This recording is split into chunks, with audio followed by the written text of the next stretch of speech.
Hello, everyone. Thank you so much for coming. Middle of your day for some, and maybe end of the day, depending on where you are in the world. This is a live Health Chats podcast episode today, and I have a lovely guest here with me, my beautiful friend, roommate, and also hormone specialist, fitness coach, Miranda Knutsvik. So I'm excited for today's episode because we're really diving into a topic that I know so many women struggle with and honestly feel really confused by, and that is PCOS. So, one of the biggest things that we want to focus on today is the difference between phenotypes and subtypes. A lot of you have been given a diagnosis, which is your phenotype, and this is what you clinically see. But what we really want to understand is what is happening underneath the surface. Like that is what comes into subtype, because that's where the root cause is. And as coaches, that's where we can actually help and reduce symptoms. And so something really important to understand is that PCOS, it is not just a hormone condition, it's also a metabolic condition, which is why things like nutrition and lifestyle, they matter so much. And so before diving in, I want to say if you have questions, we'll have time at the end. And Miranda, what I would love from you is to start by walking us through what PCOS actually is, and then we can get into the different subtypes. Sounds good. Amazing. So I'm so stoked to be here. PCOS is not just an ovary issue. It really is a full body condition involving hormones, metabolism, and even inflammation.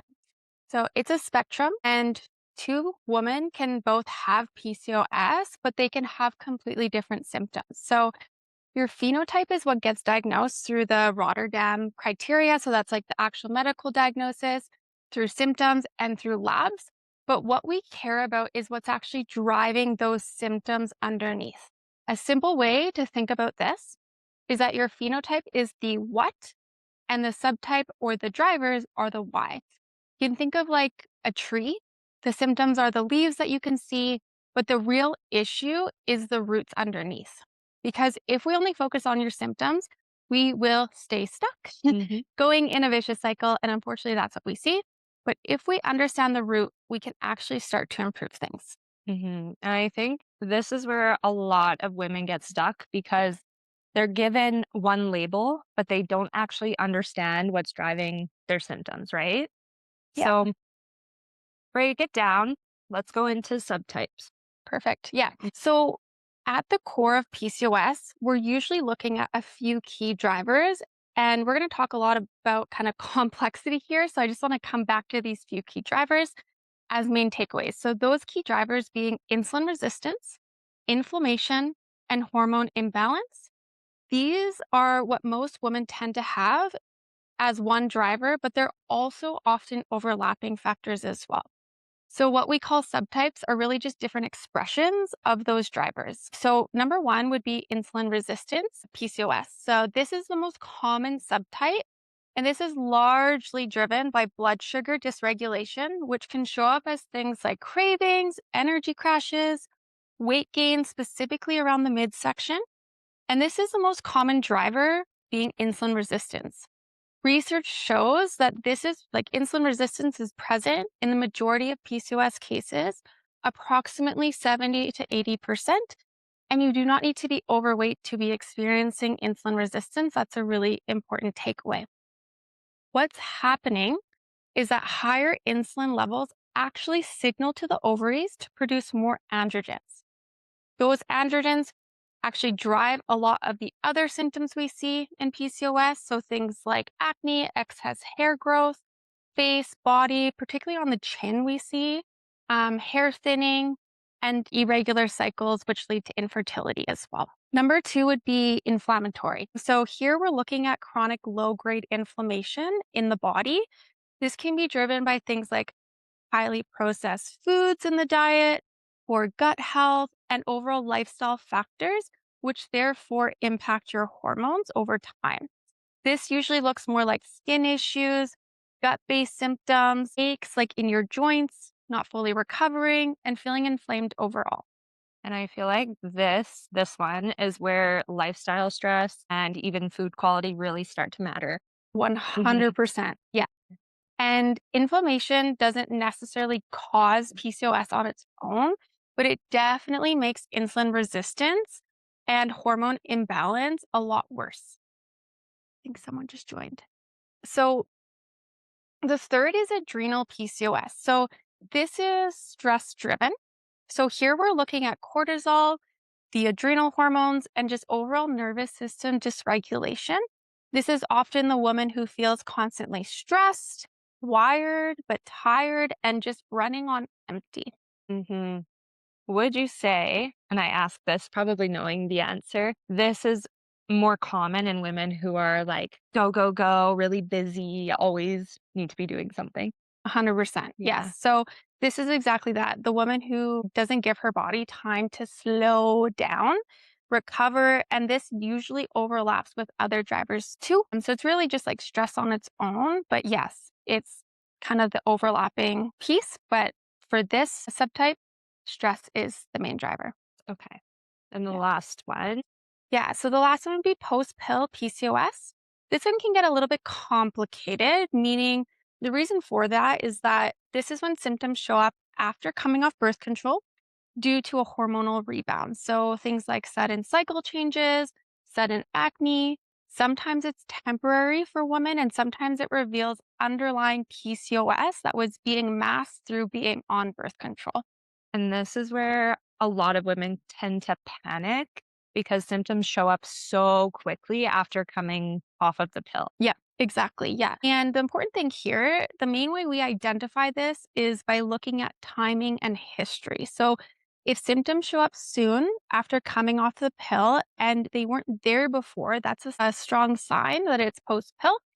Birth control suppresses your natural hormones so that, when you come off, your body has to essentially restart the hormonal cycle again. And that transition can be a bit messy. For some women, it resolves, and Mhm. for others, it can reveal an underlying PCOS that was being masked. And even just on that point, I know some women who I work with currently, they have come to me and been like, I thought I had PCOS. Turns out that I might not have PCOS, right? And I think what's so powerful about understanding all of these subtypes is realizing that your body isn't broken. Yeah. It's responding. And when you understand how it's responding, you can actually support it properly, Mm. right? Yep. 100%. Yeah. And what we're focusing on here with the subtypes really is the why, right? So, just like you said, understanding the why of PCOS being the diagnosis you have been given. So, no matter the subtype, we're still coming back to these same core drivers. So, blood sugar, dysregulation, inflammation, hormones, and hormones meaning like especially insulin, cortisol, and androgens for PCOS specifically. Yeah. Amazing. Okay, let's get into what that actually looks like, starting with nutrition. Nutrition, a big question that keeps coming back to me is like morning routine. Why is drinking water so important? Why should I eat? One of the first things that I always recommend is starting your day hydrated. 16 ounces of water first thing in the morning because you already naturally wake up in a very dehydrated state, especially if your sleep is short and if it's disrupted, which many women with PCOS struggle with. Mhm. So, drinking water will naturally detoxify your system or help your system, being your liver and your kidneys, so they can flush out any waste product that may have built up overnight, which is a major role, plays a huge role in hormone regulation. Yep. It's the basic kind of starting point there. Mhm. And that in itself will help with your metabolism. It'll just overall help system regulation as well. Yeah. And then 2 is like breakfast. So something that I see a lot of women doing is they'll drink coffee first thing in the morning. And it's like a ritual, right? I love my coffee, you love your coffee, but you do that and skip food together is just like no bueno, not a good Yeah. combination. You should always eat before having caffeine because if you have caffeine, what you're doing is you're giving yourself a cortisol spike, Mhm. which is followed by a blood sugar spike. And this is very important, especially for insulin resistance. because when your blood sugar spikes, you are more likely to be in this fat storage mode. Mhm. So I know through working with a lot of women, and this is to tangent even beyond just PCOS, but relationship with food, a big belief in the morning is like, oh, the longer I don't eat, the thinner I'll be. Push out my hunger. If I push out my first meal for as long as possible, and I say this too as something I used to struggle with, Yeah. then it's like I'll be thin, I'll be skinny because I'm eating less. But this can Mhm. actually have an adverse effect, Mm. especially in PCOS, because your body is in fat storage mode now, where Yeah. it's like, actually, we're not going to let go of any of this if we're not eating properly. 100%. I think Mhm. this is such a massive thing for women to really wrap their heads around, especially if you're dealing with PCOS. This is why you can be in a calorie deficit and not be seeing fat loss, right? Mhm. You need to be in a calorie deficit to see fat loss. But if you have PCOS and you are constantly stressed, and when you're constantly stressed and cortisol's raised, like you mentioned, blood sugar will also be raised and that will make you more insulin resistant. So this is really, really important. If you can drink your water first thing, have breakfast within the first hour, high protein, have your fiber, and then make sure you're drinking coffee with breakfast or after. That will make a massive difference in your hormones. Hear that too, like you're allowed to have coffee. It's Yeah. not like we're like no coffee at Yeah. all. It's just the The timing. timing. The Yes. timing is super important. And like Yeah. talking about meal timing too, if you can eat every 3 to 4 hours, that's a really, really solid structure for most women Hmm. because this will keep your blood sugar stable. It Hmm. will reduce cravings throughout the day and over time. And with each meal, I would say 30 grams of protein. Like make sure that it's a meal that's built around your protein. You see that protein source in the middle and you add into it Yeah. your fiber, which would be like a cup of vegetables. You Hmm. have your complex carbs, which could be potatoes, sweet potatoes, quinoa, rice, like really making sure you're staying satiated, right? Can Hmm. you talk a bit about the satiating hormones or the satiety hormones? Yeah. So when you're regularly eating every 3 to 4 hours, and like Kelsey said, a balanced meal. No, you're not just eating like a snack every 3 to 4 hours. You have a full meal, 30 grams of protein, good carbs, healthy fats, fiber. What you're also doing indirectly is balancing your what they're called is like your hunger hormones, your satiety hormones, and there's two, ghrelin and leptin. Why this is important, especially with PCOS, is ghrelin is the hormone that tells you are hungry.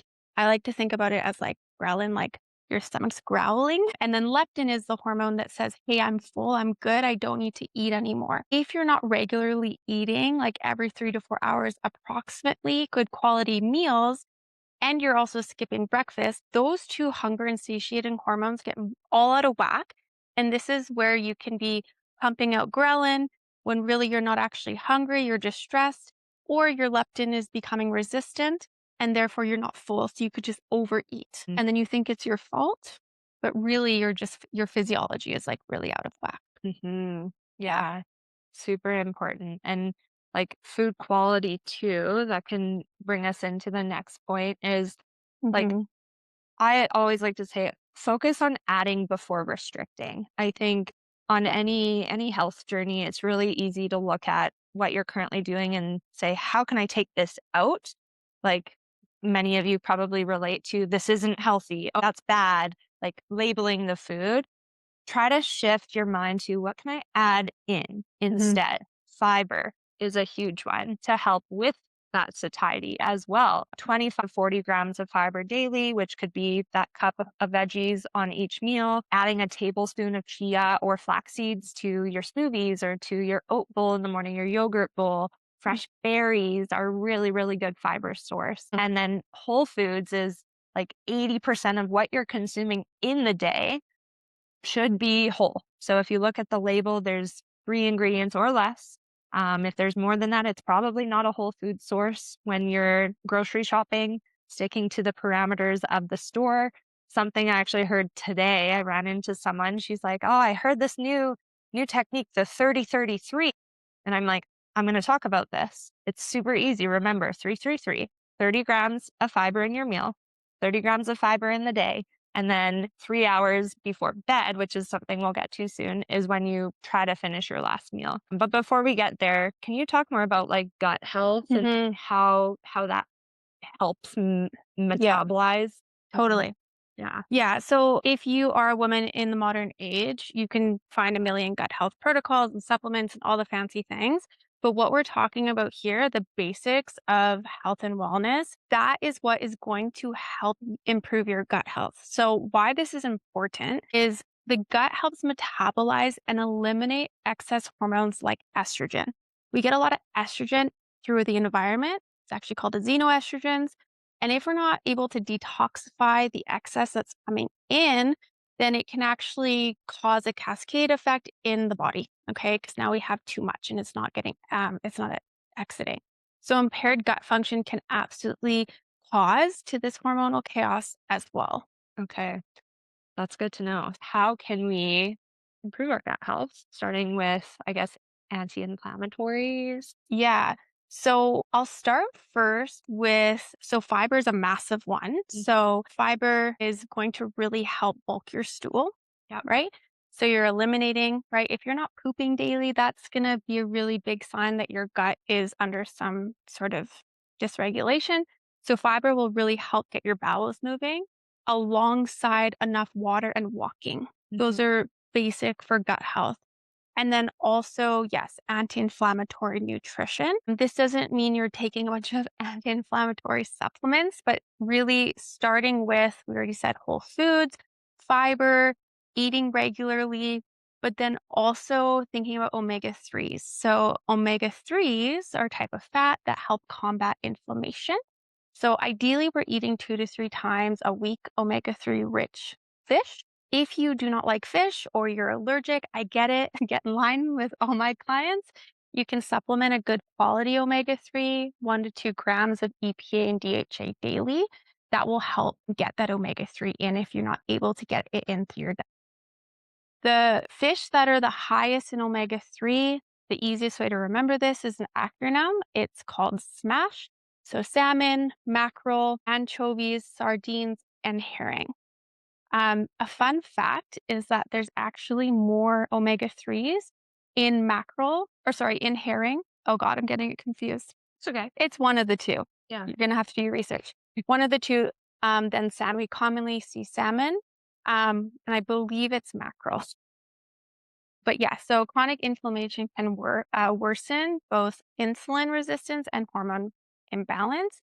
So, really key to look and see where you can make your diet more anti inflammatory beyond your macronutrients. Yeah, I love that. And that's like getting into the specificity. And I want to just highlight that this is a lot of information. This isn't now I need to go change every little No. thing about what I'm doing in my life. But the more you know, the more you're aware of what you can shift. And like remember, baby steps. Baby Mhm. steps forward can create huge waves. Yeah. They start with ripples and they turn into waves. So Hmm. yeah, I love the specificity on it. Yeah. Moving into like evening habits, still around food. I mentioned the 30-33, and the 3 is something that a lot of my clients you have already heard me talk about, like 3 hours before bed, trying to cut food off 2 to 3 hours if you can before bed. But if you do need something, make sure you're not going into the cupboard and grabbing a bag of chips. Hmm. That will not serve your sleep at all. And that will also just do terrible things to your blood sugar. So Yeah. if you really, really need something, make sure it's protein and fiber, something like cottage cheese with fruit or Greek yogurt with berries, just something that will actually satiate you and know that like when you aren't digesting, that's when your heart rate actually drops. Mhm. So if you do eat a really heavy meal right before bed, your heart rate's up and you're not going to sleep very well, Yeah. which many of you already struggle with sleep. So Hmm. keeping that in mind for like evening habits around nutrition and just know like when your nutrition is supporting your hormones instead of working against them, everything feels so much easier. Yeah. And the same thing applies to your workouts. So, last kind of topic that we want to touch on is fitness for PCOS. So, this might surprise some people, but for most women with PCOS, more intensity is not better Yeah. because most women who have PCOS are already dealing with high internal stress levels. And where does that internal stress come from? Probably what you're doing for a living, and just like that ripple effect. So when you get to the end of the day and you're like, I am super high stress, and then you're like, I should do a HIIT workout, you're not really bringing your body down into the place where it feels safe.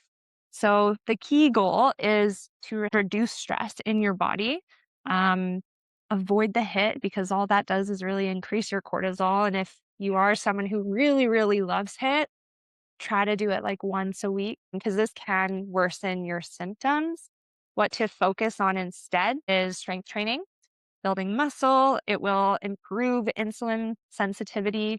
A skeletal muscle, it is the primary site for glucose, which is your blood sugar uptake. So increasing how much muscle mass that you have on your body will improve insulin sensitivity and blood sugar control.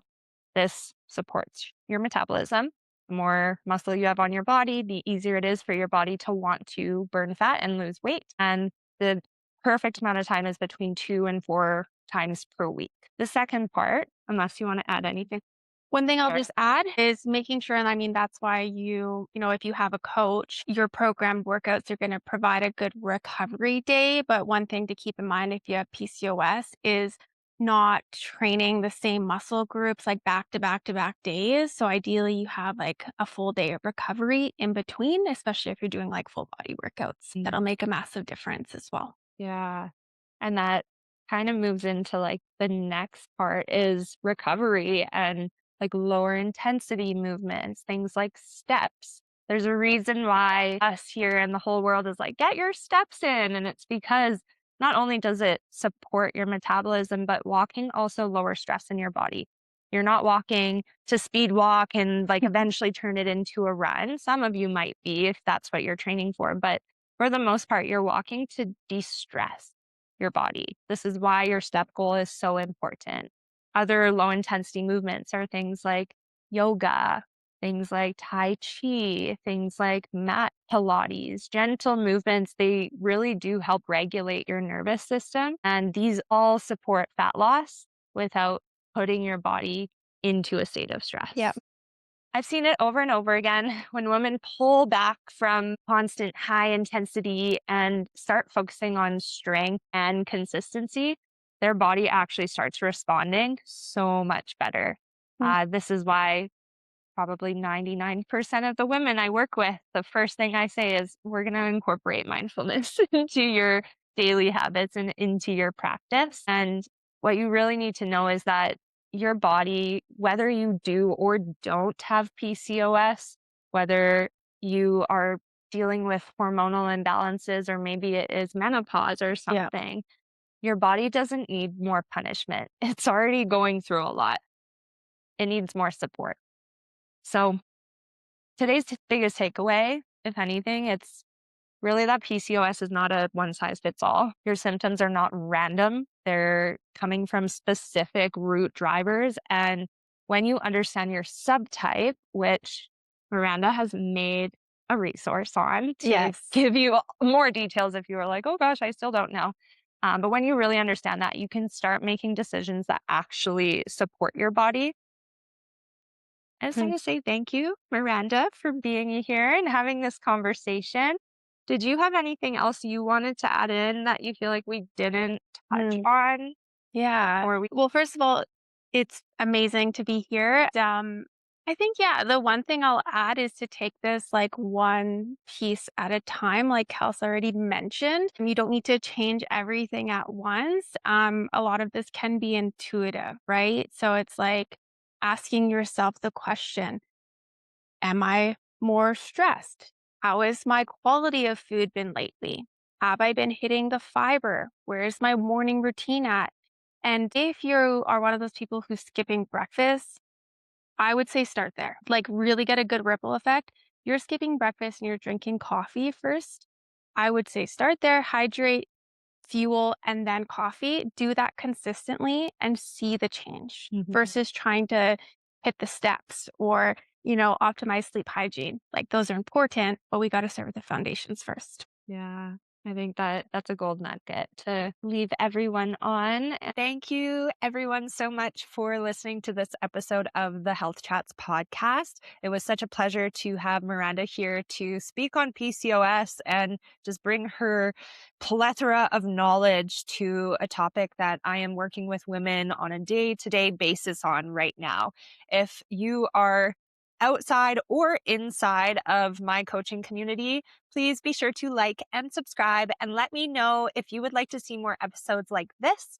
Please, at any time, send me suggestions for what you would like to hear about, any new information you're trying to learn about. The more that I know, the more that I grow, and we all grow together. So, thank you again for listening. Have a lovely day. Bye.